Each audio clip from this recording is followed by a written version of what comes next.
하나님 말씀은 여호수아 11장 1절에서 15절까지의 말씀입니다. 여호수아 11장 1절에서 15절입니다.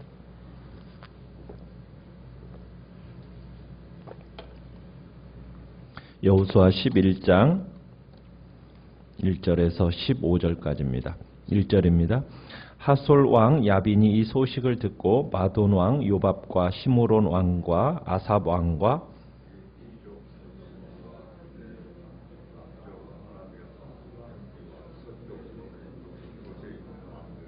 동쪽과 서쪽의 가나안 족속과 아모리 족속과 헷 족속과 브리스 족속과 산지의 여부스 족속과 미스바 땅 헤르몬 산 아래 히위 족속에게 사람을 보내매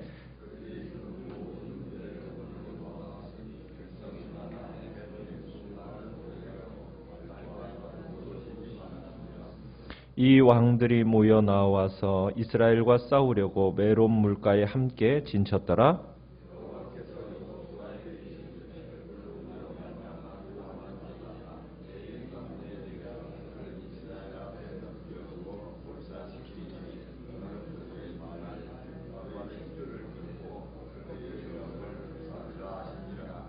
이에 여호수아가 모든 군사와 함께 메론 물가로 가서 갑자기 습격할 때에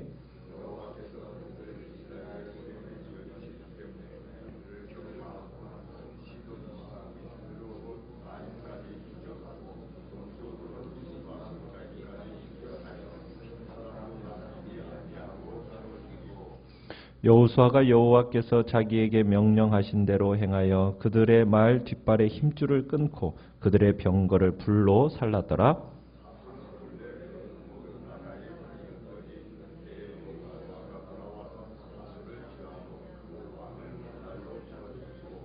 그 가운데 모든 사람을 칼날로 쳐서 진멸하여 호흡이 있는 자는 하나도 남기지 아니하였고 또 하솔을 불로 살랐고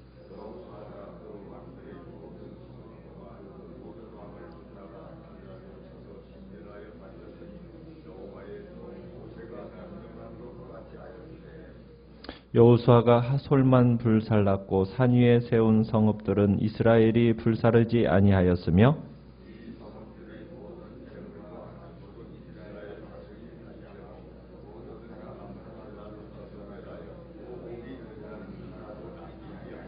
같이 읽습니다. 여호와께서 그의 종 모세에게 명령하신 것을 모세는 여호수아에게 명령하였고 여호수아는 그대로 행하여 여호와께서 모세에게 명하신 모든 것을 하나도 행하지 아니한 것이 없었더라. 아멘. 오늘 말씀의 제목은 북방정복이라는 제목으로 말씀을 나눕니다. 이스라엘 백성들이 가나안 남쪽 지역의 원정에서 승리를 거두고 이제 여호수아와 이스라엘은 방향을 틀어서 이제 북쪽을 향하여 진군하기 시작합니다. 이 소식을 들은 북쪽의 왕들이 이제 연합해서 큰 군대를 이끌고 이스라엘을 대적하러 나왔습니다. 남쪽에서는 예루살렘 왕 아도니세덱을 중심으로 해서 남쪽 지역의 연합군이 모였던 것처럼 북쪽에서는 지금 어느 왕을 중심으로 하고 있습니까? 1절에 보니까 하솔 왕 야빈이 중심이 되어서 연합군을 모읍니다. 하솔 왕 야빈이 이 지역, 북쪽 지역에 있어서 가장 큰 영향력을 행사하는 사람이었던 거죠. 이 사람이 이스라엘에 대항하여 싸우기 위해서 지금 매우 큰 군대를 지금 모으고 있습니다. 그러면서 이제 2절, 3절 이제 쭉 보면은 어느 지역들이 모여서 지금 군대들이 모였는지를 얘기하면서 그 숫자를 4절에 보시면은 그 숫자가 얼마나 많다고 표현하고 있습니까? 백성이 많았는데 해변에 수많은 모래 같고 그 다음에 말과 병거도 심이 많았다. 이렇게 표현하고 있습니다. 자, 이스라엘 군대는 보병입니다. 이스라엘에게는 말이나 어떤 기마병이 없어요. 그냥 단지 보병만 있습니다. 여러분 평지 전투에서 전투할 경우에 전투력, 이 전투력은 어느 전투력이 강합니까? 결국에는 전차부대예요. 그죠? 국가들이 이끄는 부대는 전차부대가 강하고 그 전차부대가 얼마나 많으냐에 따라서 그 전투력은 굉장히 차이가 나는 겁니다. 이스라엘은 지금 보병밖에 없어요. 전차부대가 없습니다. 그런데 지금 이들이 모여있는 부대는 전차부대예요.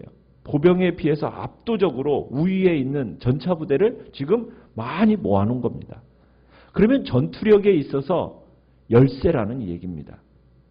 단지 이스라엘은 하나님의 지시와 인도 아래 놓여 있다라는 것, 그 하나밖에 없고 지금 전투력에서는 큰 차이를 보이고 있는 겁니다. 이 연합군이 지금 모였는데 어디에 모였다고 얘기합니까? 5절에 보니까 이스라엘과 싸우려고 메론 물가에 함께 진쳤다고 얘기합니다. 이번 전쟁에서도 남쪽 전쟁에서와 마찬가지로 전쟁이 시작되기 전에 하나님께서 승리를 약속하십니다. 6절에 가보면은 그죠? 두려워하지 말라. 내일 이맘때에 내가 그들을 이스라엘 앞에 넘겨주어 몰살시키겠다 하면서 하나님의 약속이 이제 주어지는 겁니다. 두려워할 게 아니라는 거예요. 하나님께서 그 역사적인 행위를 그 하실 일을 신뢰하라는 거죠. 이스라엘이 할 일은 뭐밖에 없다라는 겁니까? 그 요구되어지는 명령에 순종하면 돼요. 절대적인 순종만이 중요합니다. 지금 이스라엘이 약속의 땅을 차지할 건가 하는 점은 전투력에 달려있는 게 아니라는 거예요. 뭐에 있다라는 겁니까? 믿음과 순종에 달려있다라는 겁니다. 승리라는 것은 하나님께서 주신다는 거죠. 그렇지만 이스라엘 사람들도 최선을 다해야 돼요. 그래서 7절에 가보시면은 이스라엘 백성이 어떤 공격을 하게 됩니까? 습격이라는 방법을 사용하는 걸 보게 되죠. 갑자기 메론 물가를 습격을 합니다. 기습작전을 벌였다는 얘기예요. 그래서 이 적들을 대파를 합니다. 그렇죠? 8절에 보면은 이들을 하나님께서 넘겨주셨기 때문에 그들을 격파합니다. 그러니까 하나님과 이스라엘의 어떻게 보면 일궈낸 파트너십, 그 파트너십이 일궈낸 승리라고 할 수가 있습니다. 그러니까 이스라엘이 이 전쟁에서 어떤 공적을 세웠느냐? 그건 아니에요. 하나님께서 약속의 땅을 주시기로 약속하셨기 때문에 그 전쟁에 하나님이 개입하셨고 그 약속을 하나님이 이행하신 것이죠. 여기에서 이스라엘의 취해야 할 태도는 뭐라고요? 하나님의 개입에 대한 신뢰와 그리고 그 은혜에 대한 감사만 있는 겁니다. 자, 그러면서 9절에 가보시면은 이런 표현을 쓰고 있어요. 하나님께서 명령하신 대로 어떻게 했다고요? 노획한 말 뒷발의 힘줄을 끊었다. 적군의 병거를 불살랐다. 이렇게 표현하고 있습니다. 자, 그러면서 연합군을 전멸시킨 이제 여호수아가 10절부터 보시면 하솔을 시작으로 해서 성읍들을 점령하기 시작합니다. 자, 그런데 이제 11절에 보시면은 하솔 성은 어떻게 합니까? 주민들을 전멸시킬 뿐만 아니라 성을 불살라버리고 그리고 나머지 성들은 주민들만 전멸시키고 나머지 재물 가축들은 14절에 보니까 이스라엘 자손들이 탈취하고 나누어 가집니다. 나머지 성들은 파괴하지 않아요. 왜 성들 중에 하솔성만 불살랐을까요?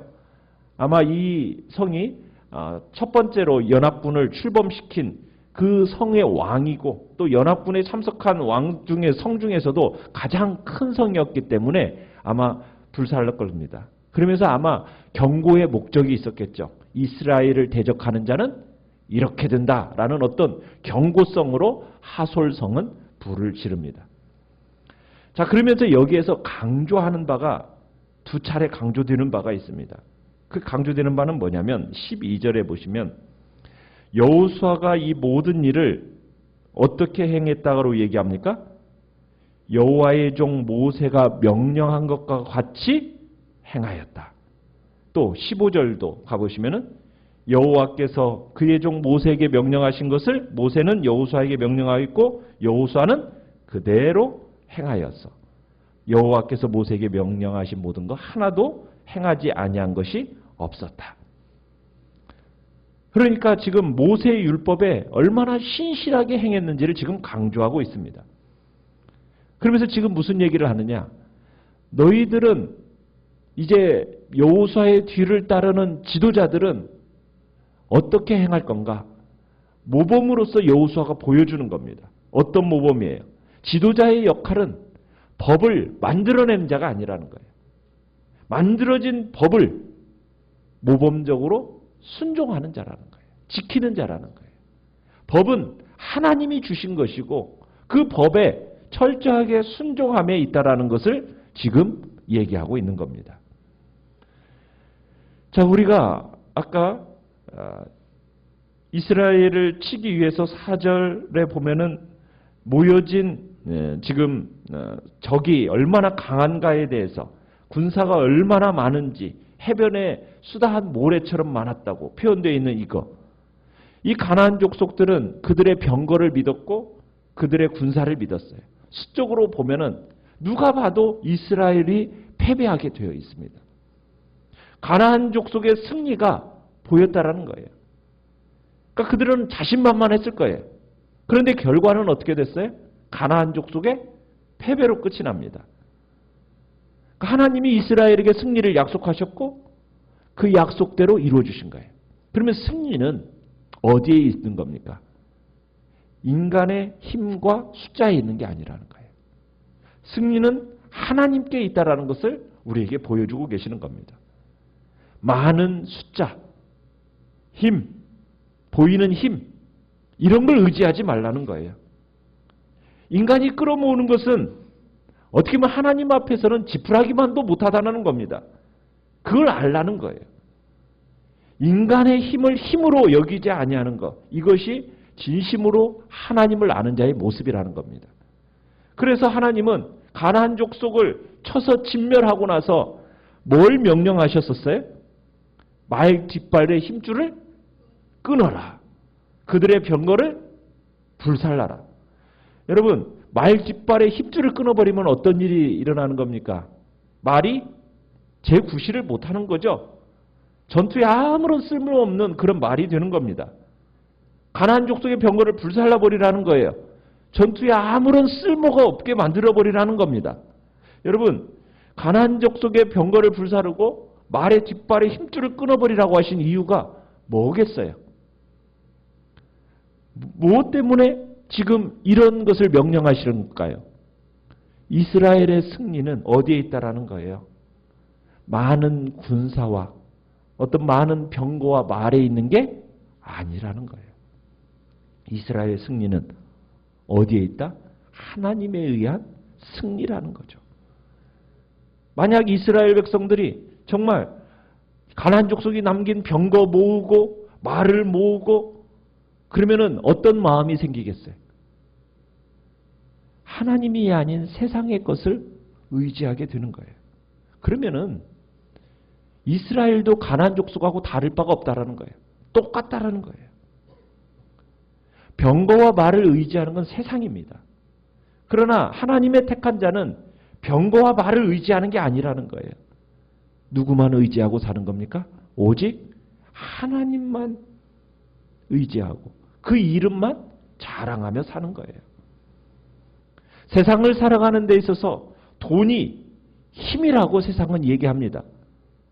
그러나 돈이 힘이 되고 돈이 도움이 되는 것처럼 이야기하지만 진정으로 사는 것은 돈에 있는 게 아니라는 거예요. 무엇에 있다고요? 하나님께 있다고. 하나님의 이름이 있다고. 병거와 말을 얻기 위해서 지금 하나님을 말하는 것은 여러분 하나님을 모독하는 거예요. 하나님을 망령도 일컫는 거예요. 세상의 싸움은 숫자의 싸움입니다. 어떻게 보면 숫자와 숫자와로 겨루어서 누가 얼마나 많은 숫자를 모으느냐가 마치 승리를 보장하는 것처럼 얘기를 해요. 얼마나 많이 모았느냐. 그런데 누가 많이 모았는가, 누가 더 큰가, 누가 더 높은가, 이건 세상의 싸움이고 우리의 싸움은 그게 아니죠. 싸움에서 이기는 것은 상대방보다 내가 높고 많고 더 높아지는 것, 이게 달려있는 게 아니라는 거예요. 세상은 그것을 얘기하지만 세상의 그건 싸움의 방식이고 우리는 그렇게 살아가는 존재가 아니라는 거예요.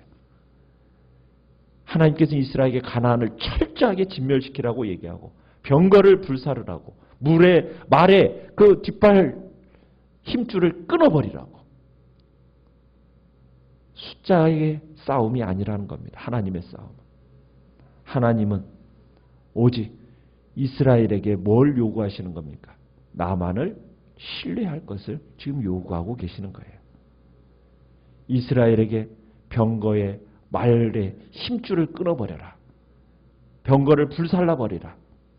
세상에 힘을 모으는 것, 그것은 하나님이 원하시는 것이 아니다라는 것을 지금 우리에게 말씀하고 계시는 겁니다. 힘으로 살아가는 이 세상 속에서 신자는 어떤 자로 나타나야 되는가? 어떻게 보면은 예수님과 일치된 모습으로 등장을 해야 합니다. 예수님이 이 땅에서 어떻게 살아가셨는지 힘을 포기한 자로 등장하고 약한 자로 등장하는 것을 보게 되죠. 정말 약하다라는 것은 그저 신체가 약하고 돈이 없고 가진 것이 없는 것 이걸 말하는 게 아닙니다. 약한 자라는 건 뭡니까? 자기 힘을 믿지 않는다라는 거예요. 자기 힘을. 자기가 가진 것이 자신의 구원을 자기를 구원할 만한 것이 못 된다. 이것을 믿는 겁니다. 이게 그걸 아는 사람이 약한 자예요. 그러니까 누구만을 의지하게 됩니까? 주님만 의지하게 되는 거예요. 이게 우리 그리스도인들이 살아가는 삶의 모습입니다. 약자로 살아가는 것. 어떻게 보면 가진 힘까지도 포기하는 것. 그게 바로 우리 믿음이 있는 증거라고 오늘 본문은 얘기하고 있는 겁니다. 오늘 한 날도 참으로 우리가 세상의 방식으로 살아가는 것이 아니라 오직 하나님의 방식, 하나님을 신뢰하고 의지하고 정말 세상의 것은 철저하게 포기하고 내려놓고 정말 주님만 의지하는 믿음의 복된 길을 걸어가는 한 날 되시기를 간절히 축원합니다. 어떤 위기 속에서도 진리의 말씀 위에 견고히 서서 살아가는 믿음으로 살아가는 복된 하루가 되시기를 바랍니다. 오늘 말씀을 생각하면서 기도하시고요.